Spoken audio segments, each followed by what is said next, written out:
Pues vamos a dar comienzo a la tercera sesión de este curso breve sobre Teresa de Lisieux. Y el otro día dejamos el tema del sufrimiento. Bueno, en este tipo de clases o de conferencias, como se van dando, hay que recuperar el pasado. No se puede exactamente en una clase pues dar tal tema, sino que se van mezclando según vaya quedando el resto. Entonces, en realidad, hoy tendríamos que titularlo y vámonos a ver En tu hermosura, que es una frase, un verso de San Juan de la Cruz, de la canción 36 del Cántico B. Y lo titulamos así, y vamos a ver en tu hermosura, porque vamos a tratar el dolor de Teresita, pero relacionado con la muerte, por tanto la muerte, y también pues ya la noche oscura de ella, y así vemos un poquito qué es la noche oscura en el camino espiritual, y luego después el caminito, o sea, el camino que nos conduce a Cristo, a Dios. Evidentemente que el tema del caminito casi será iniciado porque no se puede desarrollar todo, pero que la temática que vamos a desarrollar pues va a ser esa. Y habíamos comenzado por el dolor, que fue un tema que quedó pendiente en la sesión anterior, el tema del dolor. Bueno, en Santa Teresita aparece muchísimas veces ese deseo, bueno, sí, y me entró como el deseo de sufrir. Habla mucho del sufrimiento. Y si se lee a la santa sin criterio así profundo, se pudiera pensar que era una mujer que estaba deseando siempre sufrir por Cristo, claro, evidentemente, porque se unía todo el sufrimiento de ella venía relacionado con un descubrimiento nuevo de Jesús. Cuando en aquella estampa que ve que cae la sangre y descubre cómo esa sangre de Cristo se pierde y no se recoge, ella pues habla de recogerla y habla también de la idea de sufrir.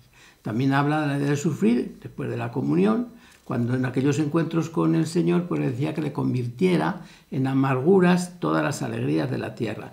Y así sucesivamente, habla con mucha frecuencia. Entonces, algunas personas, personas ajenas a la fe, pues pueden pensar que es una persona alterada psicológicamente, porque ese deseo de sufrir, pudiera ser así.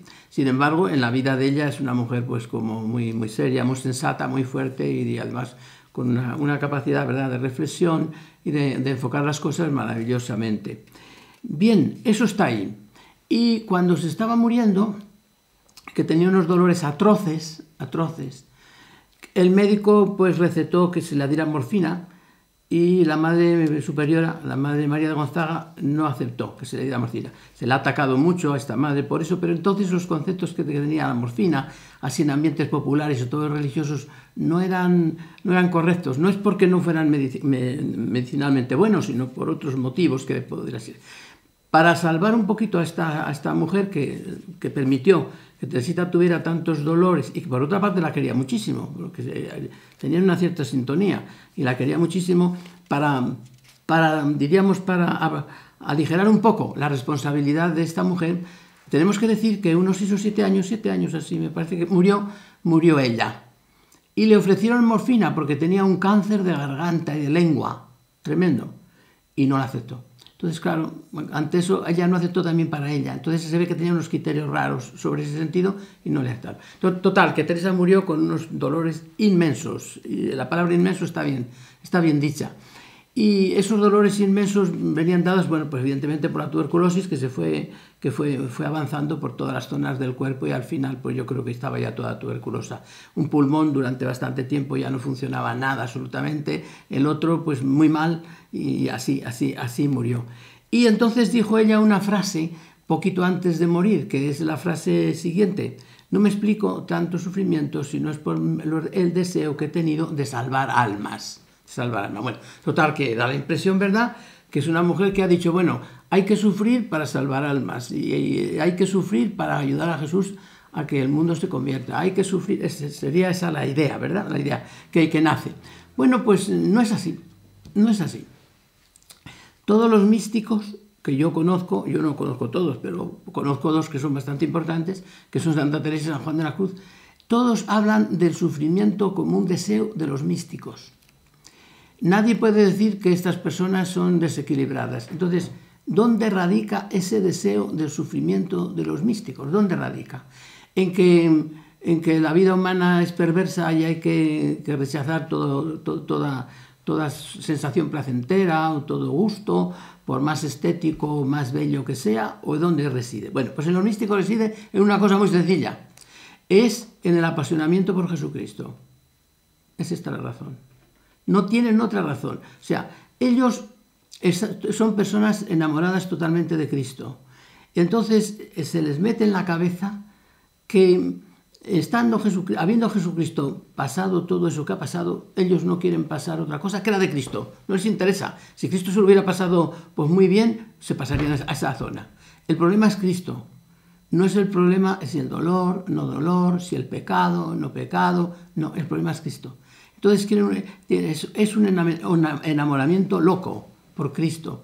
Y yo siempre digo que en esta zona los místicos no son ejemplares, es decir, ellos mismos nunca aconsejan hacer esto. Ni siquiera San Ignacio, nunca aconsejan hacer esto a los otros, nunca. Es una cosa como muy particular, muy de dentro. El otro motivo del dolor, y eso hay que resolver de otra manera, y esto, bueno, no sería ya competencia de mi clase, pero sí que querría decir claramente que Dios no tiene un juicio vindicativo sobre los pecados de las personas. Es decir, Dios no castiga el pecado, no le castiga. Dios no castiga. Parece absurdo esto, ¿verdad? Y muy duro decirlo, porque estamos oyéndolo todos los días. Pues no castiga. Dios no tiene justicia vindicativa sobre el pecado. Dios es un padre y vamos a suponer que si castigara, castiga por corrección. Siempre sería correctivo. Y siempre sería, como hoy se entiende, todos los problemas que tiene Israel, que empieza a decir Israel, Yahvé me ha castigado, me ha mandado al exilio. No, Yahvé no le castigó mandándole al exilio. Mandándole al exilio, Yahvé educó a Israel. Le hizo un pueblo fuerte, eran aldeanos. Y esos aldeanos, cuando llegaron allá a Babilonia, cuando vieron todo aquello, dijeron, bueno, pero si es que, ¿qué es esto? ¿Qué es esto? ¿No? O a otros territorios, donde fuera, ¿no? Y vieron otras cosas y eran gente que eran unos pobrecitos. Entonces volvieron, pues, nuevos, en muchos aspectos nuevos. Y además volvieron con otro concepto del ser humano. El ser humano no es tan malo, hemos vivido con él, pues nosotros somos muy buenos, pero sí, se abrió su teología. Entonces, Dios siempre, si hace algo, yo no tendría que entrar en este tema, quería solo salvar a Teresita, pero bueno, ya digo una palabra para decirla. No hay un juicio vindicativo sobre el pecado, es decir, no hay necesidad de castigar el pecado, que es la teoría de algunos, que hay que castigar el pecado. Y si no se le castiga en el pecador, se le castiga en el justo, que se ofrece como víctima, que lo conté el otro día, a la justicia de Dios para que caiga sobre mí y no sobre este otro. No. El amor lo rompe todo, el amor de Dios, que es el puro amor, va por encima de todo. Y todo está envuelto en amor. Entonces, la justicia vindicativa no puede ser amor, no es amor. Y por tanto, lo que decía antes del pueblo de Israel, pues Dios ahora, esos castigos que decimos nosotros, el pueblo de Israel, hoy se entienden de otra manera. Aparte de que hay que entenderlos por los géneros literarios, las formas, bueno, aparte de todo eso, hoy se entiende eso de otra manera. ¿Y cómo se entiende eso de otra manera? Pues eso se entiende como celos de Dios. Dios está celoso del pueblo y le lleva para acá o para acá para que no se le escape. O sea, es el amor de Dios. Bueno, pues los místicos tienen esa especie de amor de Dios, o sea, un celo total por él. Y entonces, ¿qué hacen los místicos? Pues les gusta tener los mismos sentimientos que tenía Jesús. Y como lo pasó muy mal Jesús al final, pues ellos quieren estar con él. No quieren ni dolor, ni dolor, no, eso no es. Lo que quieren es estar con él y están con él. Entonces, ese es el sentido de Teresita. Y que ese es el sentido de Teresita está muy claro por lo siguiente, porque allí en la misma muerte, en el momento de morir, pues dijo ella, gracias a Dios, más o menos, otras palabras dijo, pero viene a ser esto, ¿no? Dice, que no he pedido el sufrimiento, porque ahora no tendría fuerzas de llevarlo. Yo no he pedido el sufrimiento. No lo he pedido. No lo he pedido. Es decir, él ha deseado estar con Jesús, pero no ha pedido absolutamente nada de esto. Ni lo ha buscado, ni lo busca, sino que se acoge a esa fuerza amorosa de Cristo, quiere hacer lo que él hizo, estar con él, y la experiencia que ellos tienen es que cuando están así con él, le sienten más fuerte y le sienten más presente. Entonces, todo el problema es presencia de Cristo, tener más a Cristo y amar más a Cristo, pero no el otro tema, Entonces yo creo que esto queda bastante claro. Pero fíjense hasta dónde llegan las cosas. Su hermana Inés, que yo he dicho aquí alguna vez que no la conoció del todo, pero que no es que no la conociera, pero que Inés tenía otra teología, otra manera de pensar, otra forma, y le nace una persona a la que ha sido una niña pequeñita, una hermana suya pequeñita, que parecía su hija, y entonces ahora le nace con nuevos proyectos, nuevas cosas. Eso es muy difícil de asumir totalmente, claro, muy difícil. Pero, hombre, algo entendía, o mucho entendía. Cuando se publicó por la Sagrada Congregación de Ritos, entonces se publicó el oficio de Santa Teresita, en la oración del oficio de lecturas, que antes le llamábamos maitines. En la segunda lectura se decía de Teresita lo siguiente: inflamada en el deseo de sufrir, se ofreció como víctima al amor misericordioso. La madre Inés votó cuando leyó eso, no podía tolerar eso. Y escribió a la congregación y luchó y hizo todo lo posible. Eso hay que quitarlo, eso no es de mi hermana, eso no es de mi hermana. Finalmente, la congregación cambió el texto y en el texto decía: incendiada en la caridad divina, se ofreció al amor misericordioso. Fíjese si cambia, inflamada en deseos de sufrir. Pero, hombre, no. Y su hermana le había oído hablar muchas veces de estas cosas. Entonces, no era el deseo de sufrir, era el deseo de ser como Cristo. Eso es la raíz y la gracia de todo esto. Bueno, yo creo que eso queda resuelto, ese aspecto. Bueno, resuelto para mí, muchos dirán que no, o que sí. Bueno, somos libres de pensar por muchas cosas, ¿verdad? Y dentro de las enseñanzas de la Iglesia, pues somos libres de tener opiniones diferentes. Y ya esto me lleva un poquito, pues, a la noche oscura de Santa Teresita. Sabemos que pasó una noche oscura tremenda, 18 meses, y que murió en la noche oscura. Claro, muchos dicen, bueno, pues vamos a comparar la noche oscura de Teresita con la de San Juan de la Cruz. Bueno, no, las noches tienen muchas modalidades, muchas cosas. No se puede comparar, es otra cosa. La noche de San Juan de la Cruz es una noche purificativa. Es decir, hay una noche primera, que es la noche activa del sentido, luego la noche pasiva del sentido, luego la noche activa del espíritu y luego la noche pasiva del espíritu.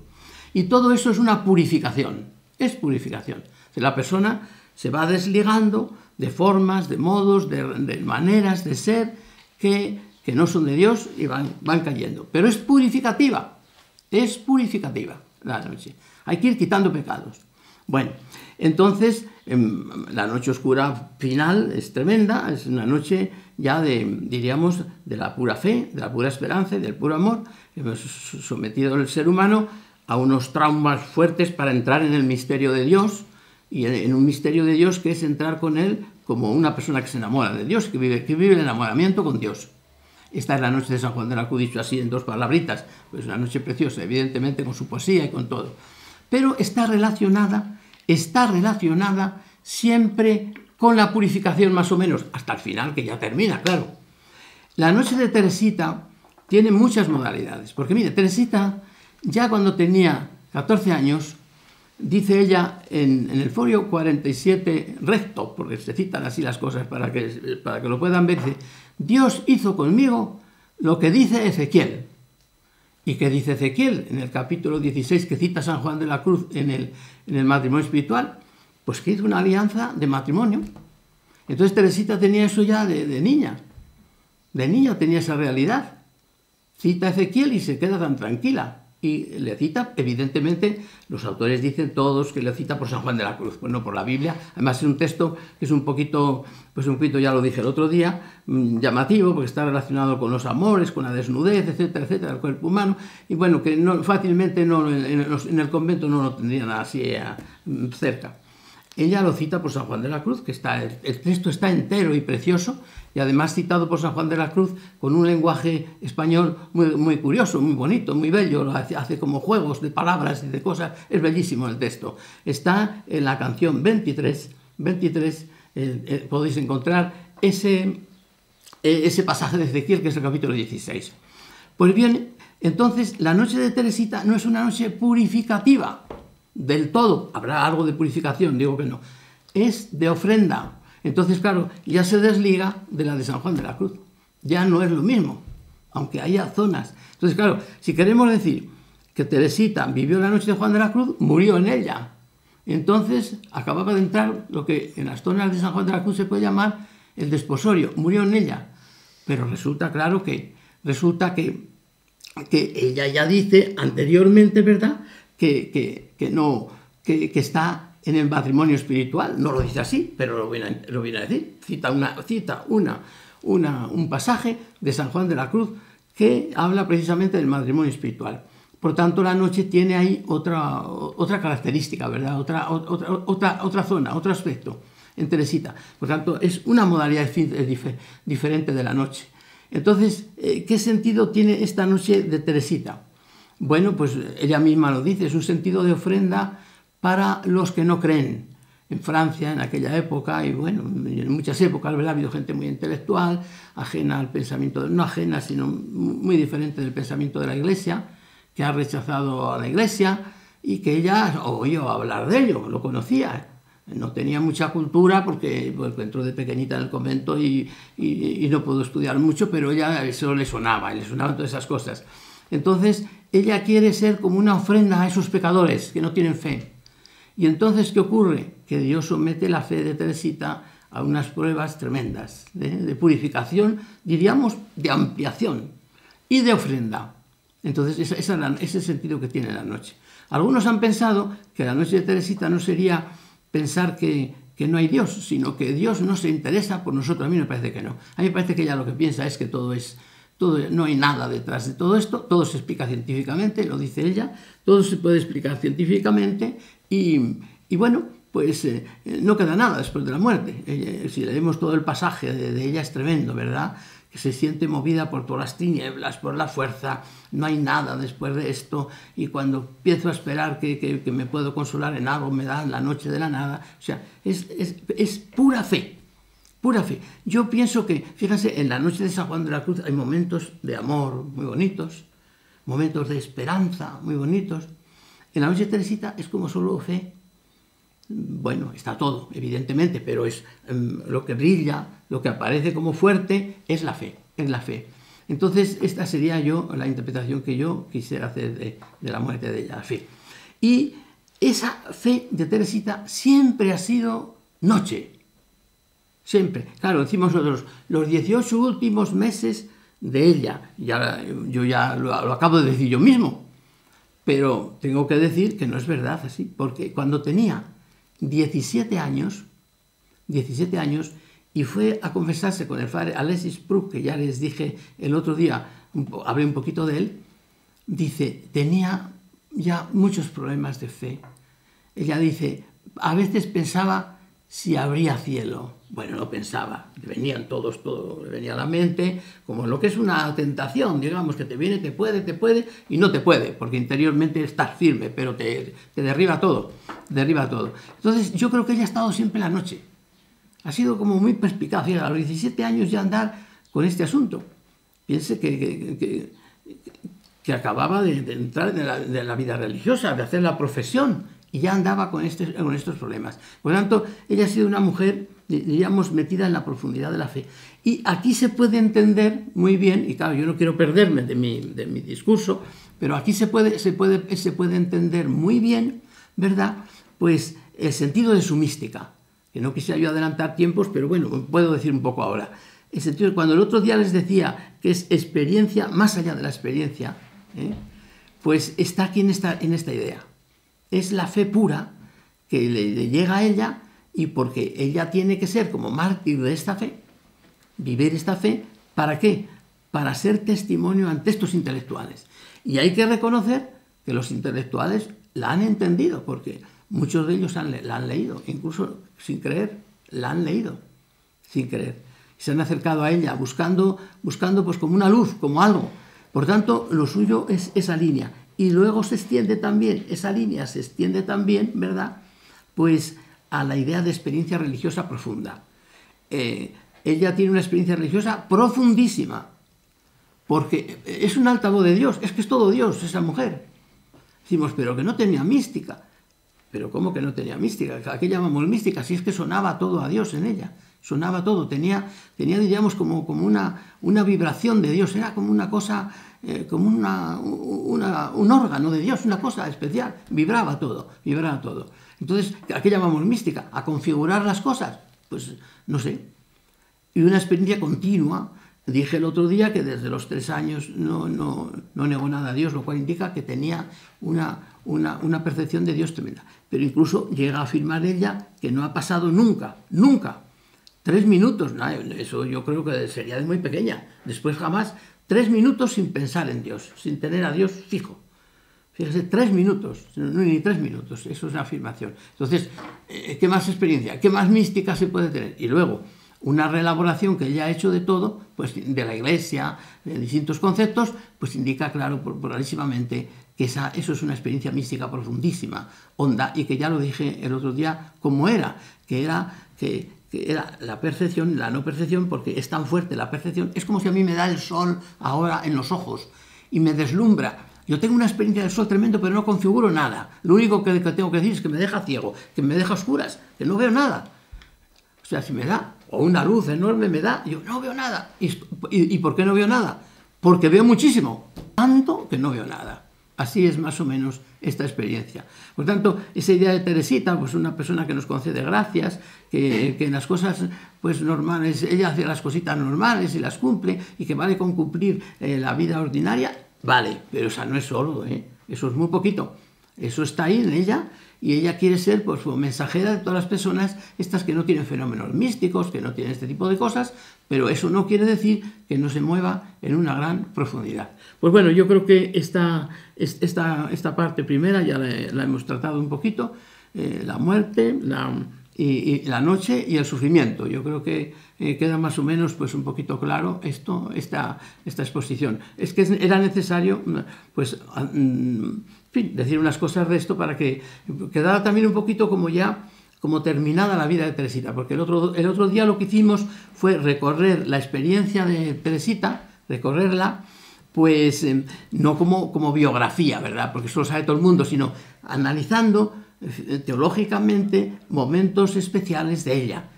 Momentos especiales de ella. Y un momento especial de ella pues es la noche oscura, que no la habíamos tratado. Bien, y dicho esto, pues ya estamos como abiertos para empezar a tratar lo que se puede llamar ahora ya su pensamiento, su doctrina. Hemos dicho ya muchas cosas de su pensamiento. Bien, entonces ahora sería el camino de Teresita, o el caminito que dice ella, que lo llaman así. Pues, bien, a veces da un poquito de lástima y de pena hablar en diminutivo de esta mujer, porque es grandiosa, es tremenda.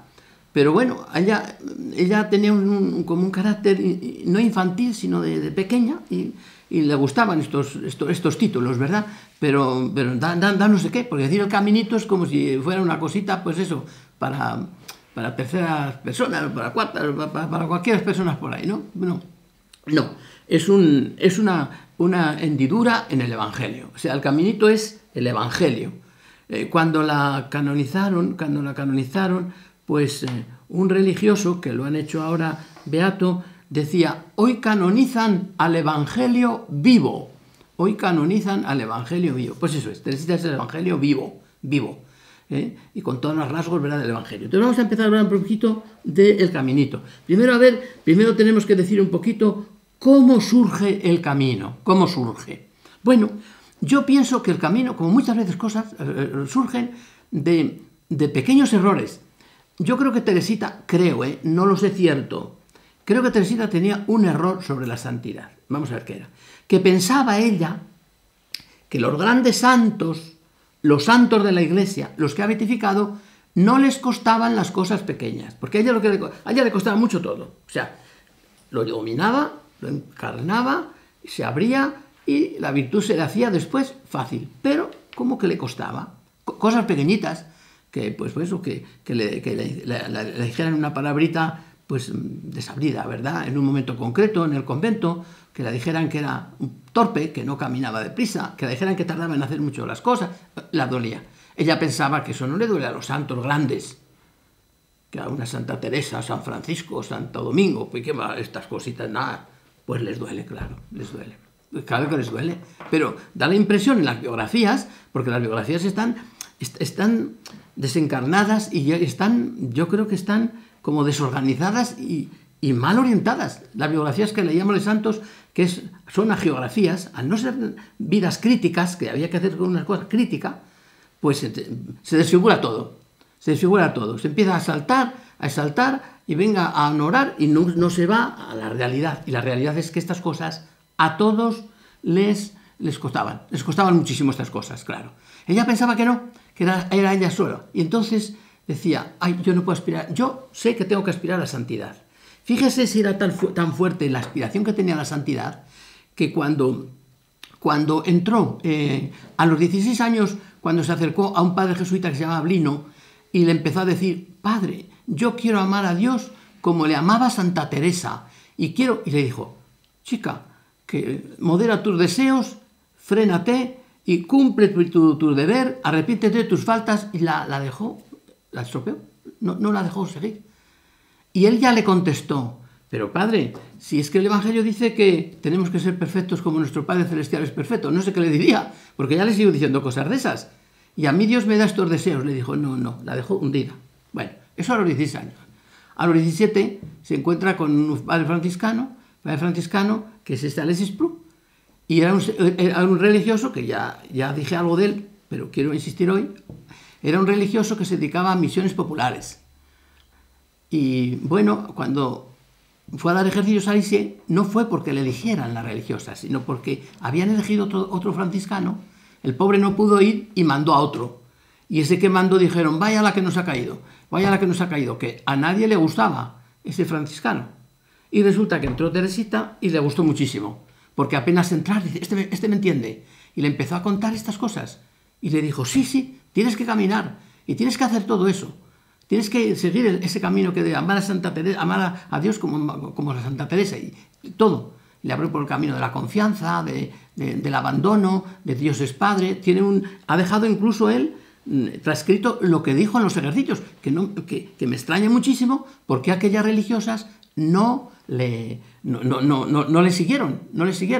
Y a Teresita le abrió el alma, la santidad, y decidió desde entonces ser santa. Pero aquí quiero contar una anécdota antes de seguir, y es que este padre, el pobre, como no venía ninguna monja o casi ninguna a confesarse, pues él se paseaba, el pobre, rezando el breviario para acá y para allá, pero no venía nadie. Hasta la plática siguiente no le venía casi nadie. Y Teresita estaba allí escuchando, y con unos deseos de ir a hablar con él, porque tenía unas ganas enormes de explicarle todo.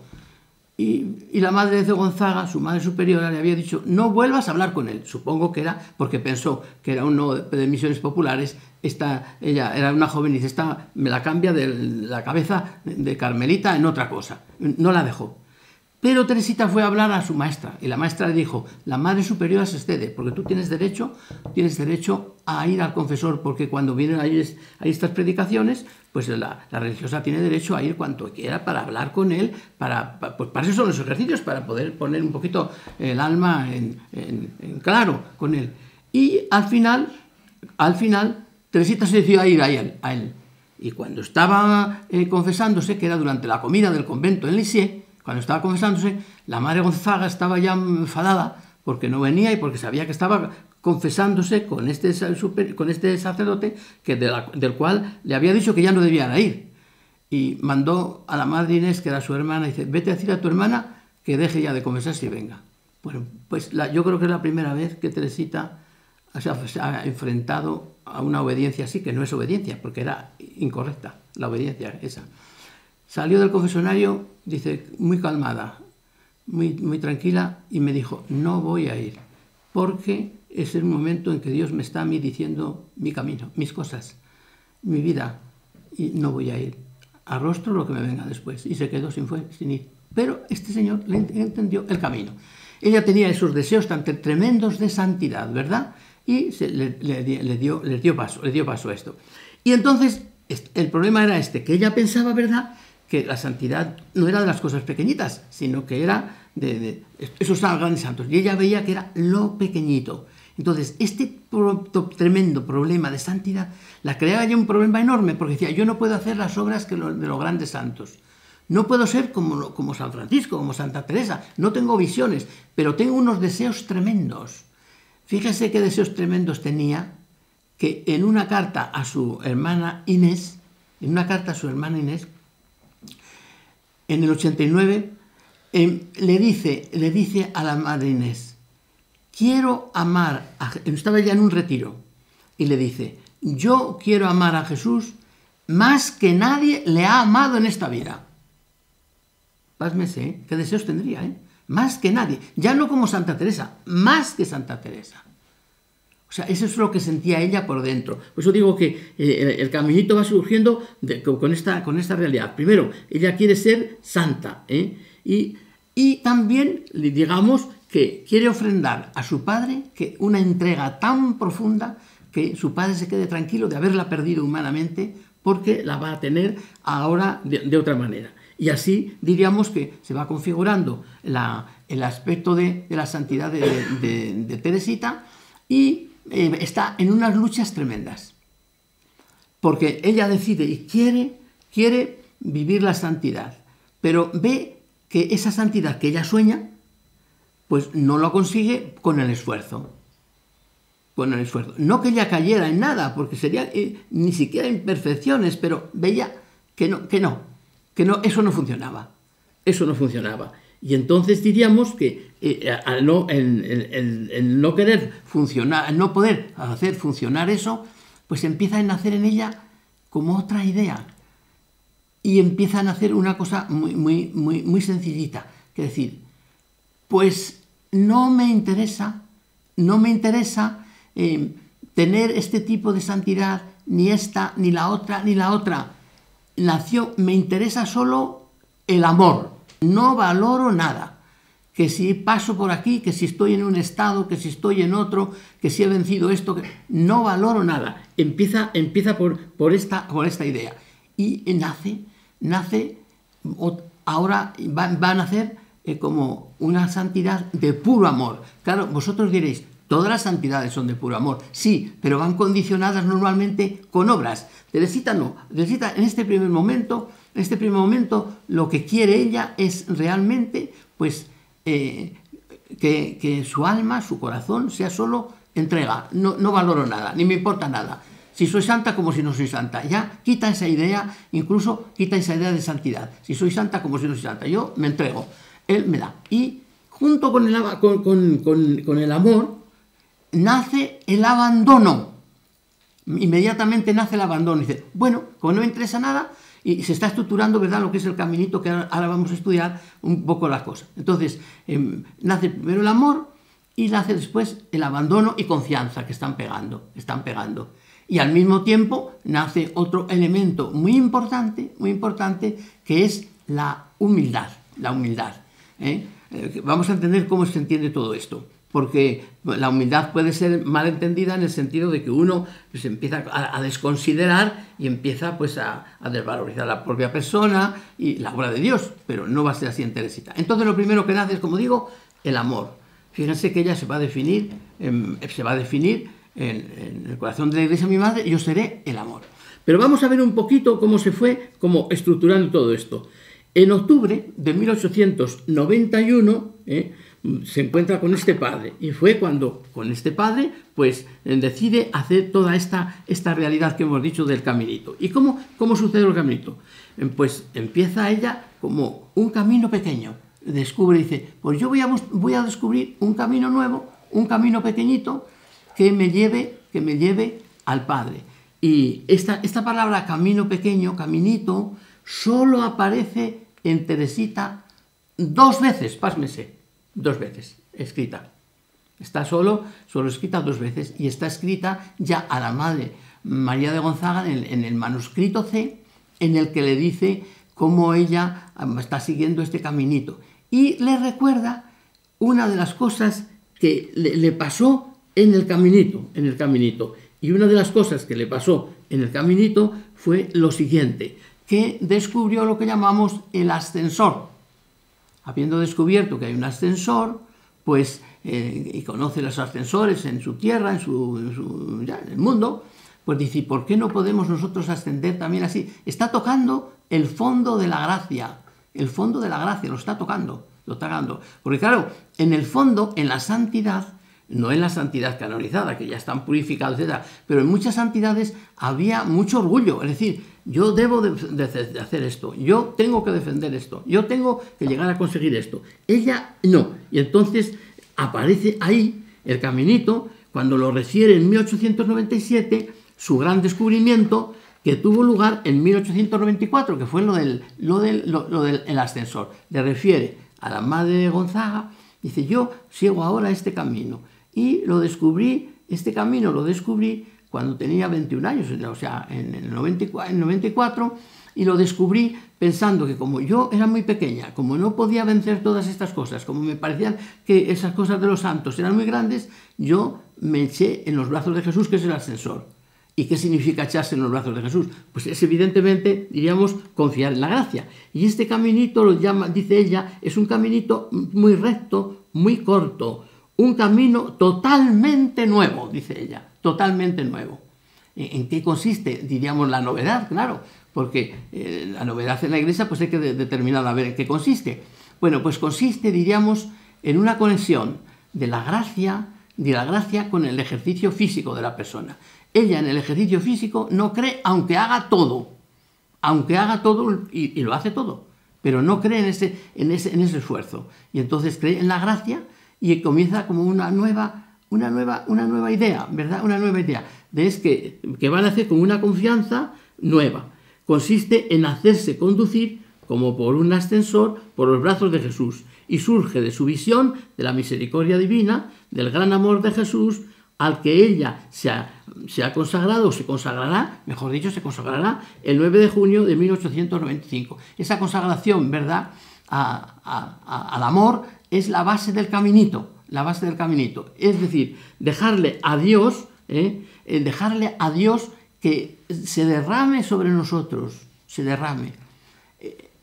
diríamos que la esencia del caminito está en esa consagración al amor misericordioso. ¿Y qué indica ese amor misericordioso con respecto a otras cosas? Pues indica que mientras los otros santos de alguna manera querían ser como pararrayos, eso se decía de los conventos, son pararrayos de la sociedad, como si Dios fuera uno que tira rayos, ¿verdad? Y tiene que tirarlos en alguna parte. Entonces, pues se ponen pararrayos y que vayan allí. Eso. Bueno, pues eso en Teresita no era, sino acoger el amor de Dios con toda la fuerza. ¿Por qué? Porque dice ella, Dios tiene necesidad de derramarse. Dios tiene necesidad de derramarse. ¿Sí? Y por eso ella está insistiendo, ¿verdad?, en que esta necesidad tan profunda de derramarse, el acogerla, esa es la santidad. ¿Y cómo se acoge, diríamos, todo este proceso? ¿Cómo se acoge?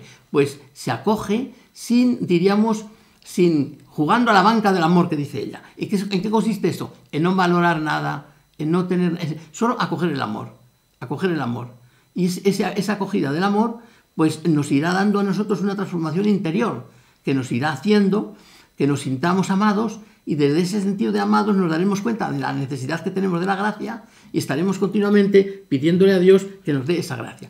Y resulta que ella, cuando andaba con todas estas disquisiciones y dándole vueltas, ¿y dónde apoyo yo esto? Pues claro, ella reconocía que en los evangelios hay textos que la pueden apoyar, pero allá, por el año 1894, otra vez a los 21 años, le llegan a su mano, como antes le había llegado a su mano los textos de Isaías acerca del siervo. Ella era una mujer providente. Los textos de Isaías acerca del siervo le llegaron y entendió totalmente el problema de su padre, y el problema de Cristo, y el problema de ella. Lo entendió todo. O sea, el siervo sufriente. Bueno, pues ahora le llega unos textos que le trae su hermana Celina, unos textos de Sagrada Escritura, que son Proverbios 9:4, Isaías 66, 12, 13. Bueno, en concreto, el Proverbio dice, aquel que sea pequeñito, venga a mí. Aquel que sea pequeñito, venga a mí. Y ya entiende pequeñito porque me dice, yo es que no puedo hacer las obras que hacen los santos. Yo pienso que en el proceso había un pequeño error, lo he dicho. Ella pensaba que a los santos las cosas pequeñas no le costaban. Yo creo que les costaba también. Pero como no consta en las biografías nada, los santos las cosas pequeñas, vamos, no tienen en cuenta nada. Les puedes despreciar, nada, no les duele nada, Así eran las biografías de entonces. Entonces yo comprendo que ella tuviera una perspectiva no del todo clara, ¿verdad?, de lo que era la santidad. Bueno, entonces dice ella, bueno, pues yo soy pequeñito, no puedo hacer esas grandes cosas, entonces el que sea pequeñito descubre, venga a mí. Y después descubre en Isaías 66 que Dios es como una madre que coge al niño, lo pone en las rodillas, lo acaricia, ese texto tan bonito, ¿verdad? Que lo conocemos todos. Bueno, pues entonces ya descubrió todo. Por una parte, el pequeñito venga a mí, y por otra parte, Dios acoge a ese pequeñito, lo pone en sus rodillas, lo quiere, lo eleva, lo besa, lo atrae. Esa gracia, esa fuerza es la que ahí dio a ella fuerza.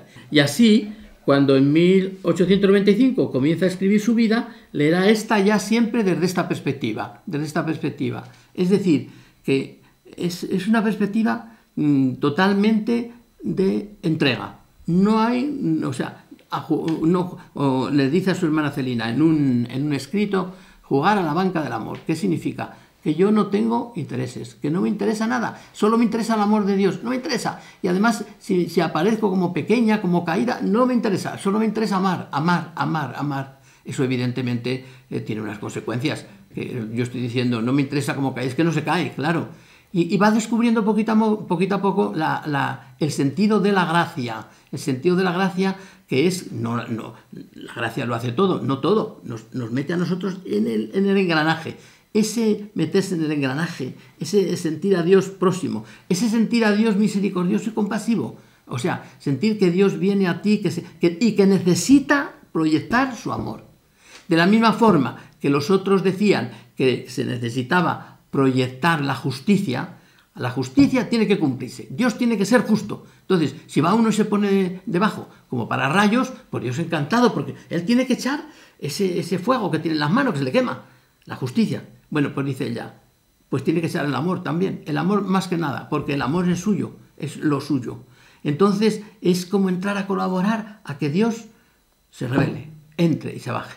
Y además dice ella otra cosa que va descubriendo, es que va descubriendo cositas. Y otra cosa que descubre es que el amor siempre tiene como condición a bajarse. El amor siempre se baja. Y a Dios le gusta hasta bajarse. Fíjese que nosotros a veces decimos, bueno, no sé, como que nos conmueve, evidentemente, cosas que hace Jesucristo, por ejemplo, lavar los pies a los discípulos y todo eso. Bueno, y que es tremendo toda esa realidad, bajar hasta lo hondo del hombre, hasta lo más bajo de la persona humana, del ser humano, del hombre, de la mujer, bajar hasta lo más hondo, pues eso es más que la encarnación, ya no se puede ir más bajo, ¿no?, que de los pies. Bueno, pues todo eso al amor le gusta, le va. Es tremendo pensar eso en Dios, ¿eh? A Dios eso le gusta, bajarse a lo más bajo, a lo más bajo. Evidentemente que nosotros tenemos que reconocerlo, pero eso lo descubre ella. Entonces, ¿y dónde se baja Dios más bajo? Dice, las almas pequeñitas, dice ella, pero luego los tiende más. Dice, no hace falta que sean almas eso, pueden ser también los pecadores. Dios se baja ahí. Entonces, ese concepto de Dios que como queriendo entrar casi a la fuerza. Y solo se le deja cuando uno es nada. O sea, cuando se abre, cuando se hace un hueco, y ya uno no es nada. Eso es la esencia del caminito que después mañana, o el próximo día, cuando tengamos esto, pues veremos otros aspectos como son pues la fe, el abandono, la confianza, la humildad. Vamos viendo estos temas que se van desarrollando para ir viendo cómo el caminito se va configurando. Pero hay una cosa muy, muy importante. Si nos detenemos, pues, digamos, un poquito en el caminito, pues tendríamos que descubrir tres cositas ahora sin entrar más a fondo todavía en el acto de ofrenda. Primero, deseo de santidad. Eso tiene que estar claro. O sea, el caminito tiene una cosa que es una opción fundamental. Una opción fundamental. O sea, uno desea la santidad y solo la santidad. Luego vienen los problemas, habrá caídas, habrá retrocesos, todo eso se extiende. Pero tiene que haber eso. Si no, no hay caminito. O sea, un deseo fundamental de la santidad. Y que consiste la santidad en amar al Señor más que nadie lo ha amado. Luego veremos si lo logramos. Pero más que nadie lo ha amado. Esa es la idea básica. La primera es esa. Después, segundo, experiencia de la propia impotencia. Es decir, yo eso no lo voy a poder conseguir. Porque me voy a proponer yo amar a Dios más que Santa Teresa. Pero hombre, por Dios, es para reírme. Pues sí, puedo proponérmelo. Pero, ¿y dónde viene mi fuerza? Pues experiencia de la propia impotencia. Yo eso no lo puedo tener. Por tanto, para llegar a eso me voy a abandonar en Dios. ¿Y qué es eso de abandonarse? No es una cosa, no es una cosa negativa. Digo, sí, es pasiva, es pasiva. Abandonarme es un esfuerzo que hago de echarme en él, es decir, de dar toda mi confianza a él para que me haga esto que yo le pido, que es como un absurdo, pero que venga y se derrame sobre él, que se derrame. Entonces el caminito consiste en que sin orar estás todo el día hablando, porque le estás pidiendo a Dios que se derrame sobre ti, que sea sobre ti. Esto sería como el tercer elemento, ¿eh? Y una cosa que ella dice muchas veces, que es a veces difícil de entender, que es, y que Dios sea mi propia santidad. Yo no quiero esto, lo otro, aquello. Mi propia santidad es Dios. Y cuarto punto sería legitimidad de esos deseos desde los deseos de Dios. Es decir, esto que siento, tengo que irlo valorando siempre como que es una cosa que Dios me ha dado. Son deseos de Dios.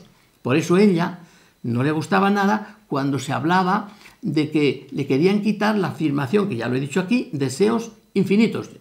Y se lo quitaban. Y decían, ni inmensos, infinitos. Porque no son míos, son de Dios. O sea, Dios se mete en la persona y hace eso. Como ella, que tenía unos deseos tremendos. Fíjese los deseos que tendría de Dios y de la santidad, que había una religiosa en el convento que era la fundadora de ahí, de ese convento, de Lisieux.